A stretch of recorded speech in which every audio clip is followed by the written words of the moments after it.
Hello আসসালামু আলাইকুম, welcome back to my channel cooking studio by Natasha. আমি আজকে নিয়ে এলাম সুস্বাদু একটি পিঠার রেসিপি, যেটি হচ্ছে নারিকেল পুরি। আমি ঘরোয়া পদ্ধতিতে এবং নর্মালি যেভাবে বানানো যায় আমি সেভাবে বানিয়ে দেখাবো। আমি এখানে 1.5 কাপের মতো আমি নিয়েছি, নারিকেল কুড়ি নিয়েছি। তারপরে আমি একটি সাদা এলাচ এবং দালচিনি নিয়েছি।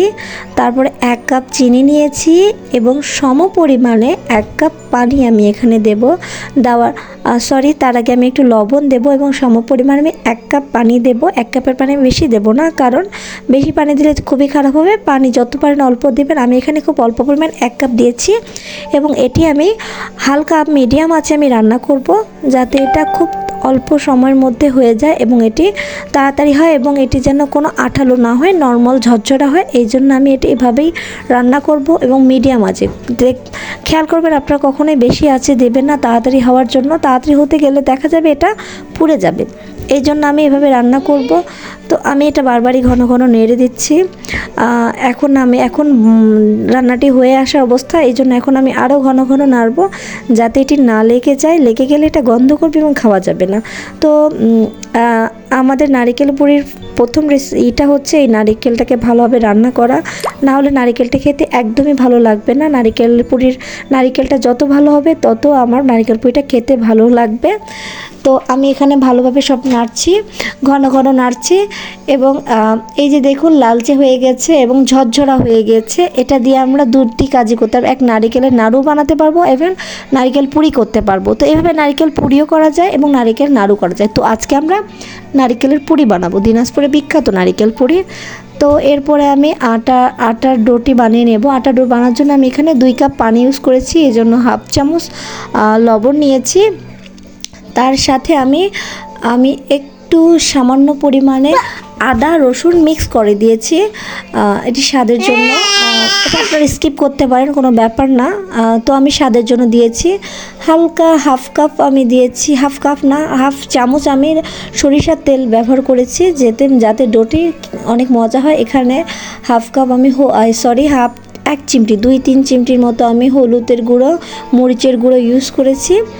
এগুলো সম্পূর্ণ স্বাদের জন্য। মরিচের গুঁড়ো দিয়েছি স্বাদ করার জন্য, ঝাল করবে। তারপর আমি নেড়ে দিয়েছি এবং এটি আমি আঁচে দেব এবং এটি যখন ভালোভাবে আঁচে চলে আসবে তখন আমি এখানে চালের গুঁড়ো দেব। তো আমি এখানে চালের গুঁড়ো আমি 1 কাপ ইউজ করেছি, ময়দা আমি 1/2 কাপ করেছি, কারণ তাহলে ডোটি নরম হবে। আর চালের গুঁড়ো বেশি পরিমাণে ইউজ করলে হয় কি, জিনিসটার কিছুক্ষণ গেলে নরম থাকে না, কিন্তু এই পিঠাটা সবসময় নরম থাকবে, মিনিমাম 24 ঘন্টার মতো নরম থাকবে পিঠাটা এবং খেতে ভালো লাগবে। তাই আমি দুটি আটা, আমি এখানে 1 কাপ ময়দা 1/2 কাপ ময়দা এবং 1 কাপ চালের গুঁড়ো ব্যবহার করেছি। তারপর আমি আটাটি মেখে দিচ্ছি।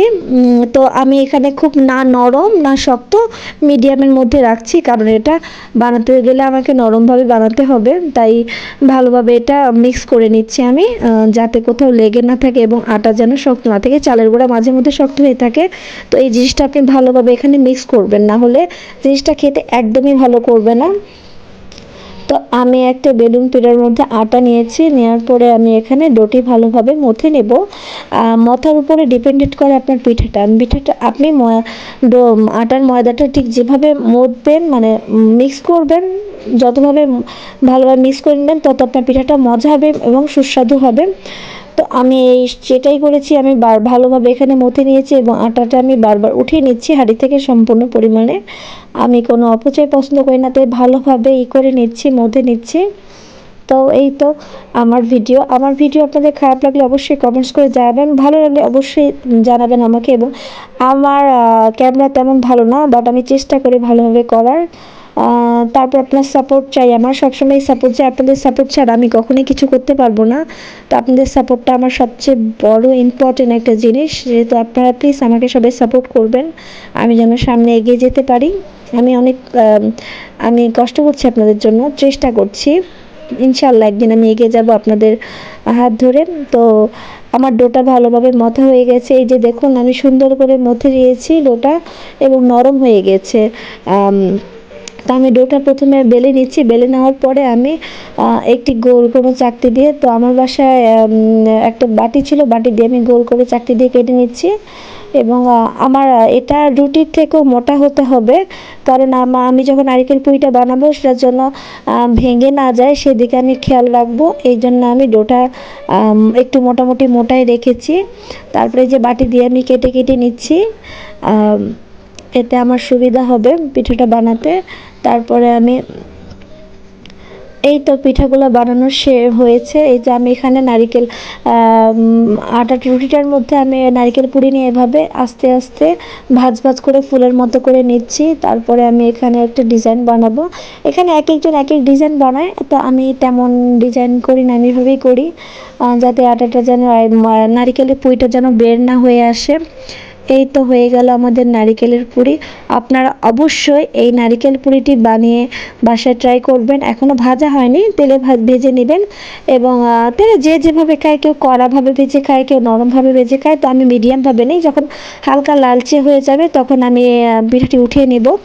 তো আমি এখানে ডুবো তেল ইউজ করিনি, আমি এখানে অল্প তেলে ইউজ করেছি। আসলে এখানে অল্প কিছু দিয়ে কিভাবে সহজে বানানো যায় আমি সেই রেসিপিই দেখাচ্ছি, সহজে যেন সবাই তৈরি করতে পারে।